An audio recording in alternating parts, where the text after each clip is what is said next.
Hey everybody, Prince Wisdom here. In the last video, we looked at the benefits of being a critical thinker. Today, we will explore the reason that although critical thinking is so important, while all of us have made, make, and will make bad decisions in our life.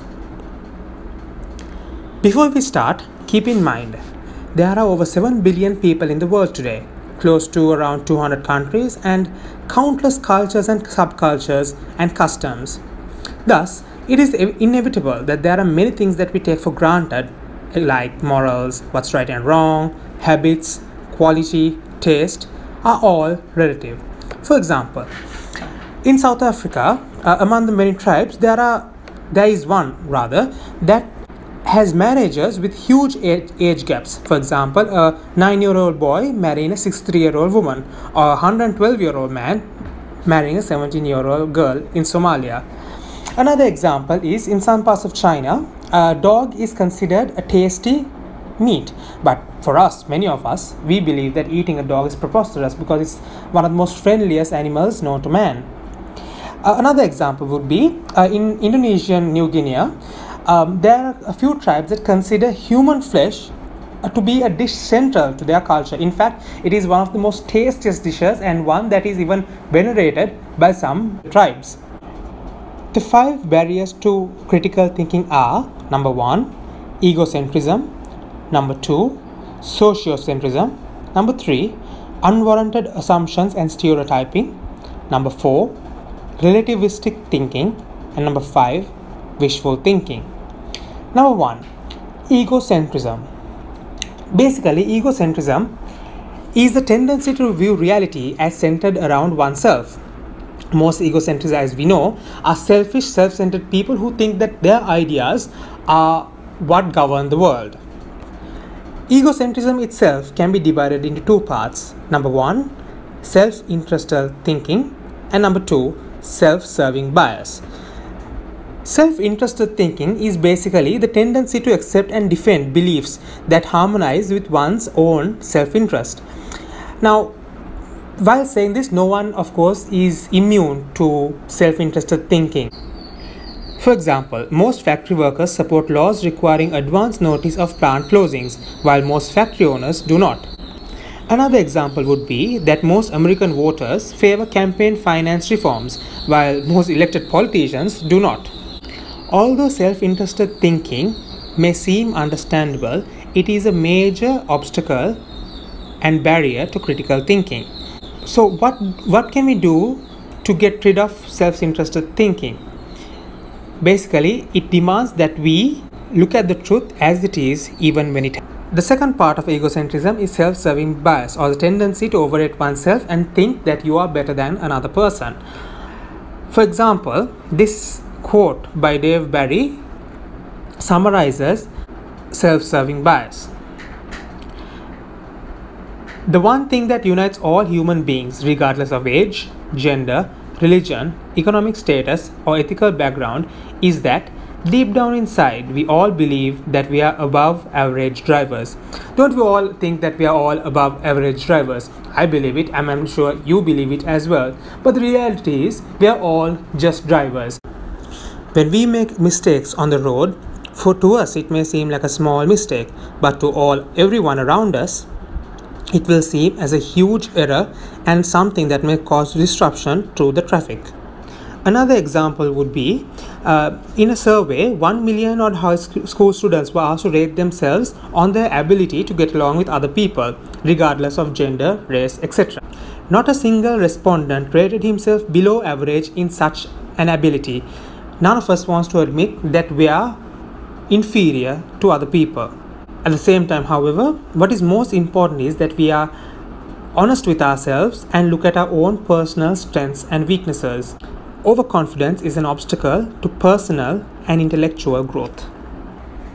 Number 2, sociocentrism. Basically, group-centered thinking, similar to egocentrism but with a group aspect in mind. Sociocentrism can be divided into 2, group bias and conformism. Group bias is basically the tendency to see one's own group, example nation, tribe, peer group, etc., being inherently better than others. And conformism is something very, very common among many peer groups, whether regardless of age, gender, or race. It is the tendency to follow the crowd, that is, to conform into whatever the crowd thinks is correct, regardless of what our own beliefs are.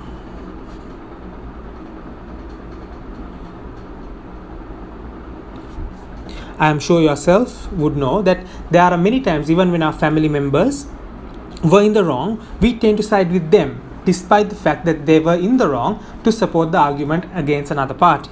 The desire to belong to a part of a group can be among the most powerful of human motivations, which is the main reason that gives birth to both of these sociocentric ideologies. Number 3. Unwarranted assumptions and stereotypes. This is the assumptions that we make that put different people of different categories in the same group. For example, we say, well, all politicians are alike, or all Muslims can be terrorists. We believe that all professors are boring. Most blacks, if not all, are violent. Typically, stereotypes are arrived at through a process known as hasty generalization, in which one draws a conclusion about a large class of things, in this case people, from a small sample. If we meet one French who is rude, we say, oh well, all French are rude. Number 4. Relativistic thinking. The first part of relativistic thinking is called subjectivism. According to subjectivism, whatever an individual believes is true for that person, and there is no such thing as objective or absolute truth. For example, A believes that abortion is wrong, while B believes that abortion is not wrong. According to each their own, this argument can be judged either way.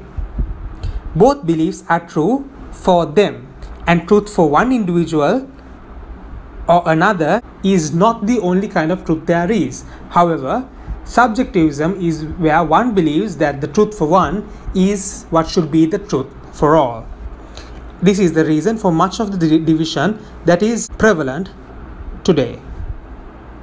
The second type of relativism is known as cultural relativism. For example, drinking wine is considered immoral in Iran and other Saudi Arabian countries, whereas in France, Britain, and America, it's considered normal. Most people who tend to have cultural relativism believes that what is true for them and in their culture and in their society is what is true for everyone. What may be correct in some cultures may be incorrect in other cultures. There is no absolute right or wrong. Many controversial topics such as polygamy, abortion, etc. stem from people not understanding cultural and moral relativism. Number 5. Wishful thinking. We have all been guilty of wishful thinking. Just believing that we are rich, that we are famous, that we are powerful doesn't make it so. Some people even fantasize of having certain supernatural powers, levitation, astral travel, etc. But according to most of our knowledge and facts available in today's world, these things are simply wishful thinking. This too is the final barrier for critical thinking. We have all been guilty of one or another, or if not all, of the previously said barriers to critical thinking. Let us try our best to have an open mind and mitigate all of these and become a well-rounded, mature, critical thinking person. The final video of the series will be on the characteristics in critical thinkers, at least the ideal versions of them. Please like, share, and subscribe. Until then, peace.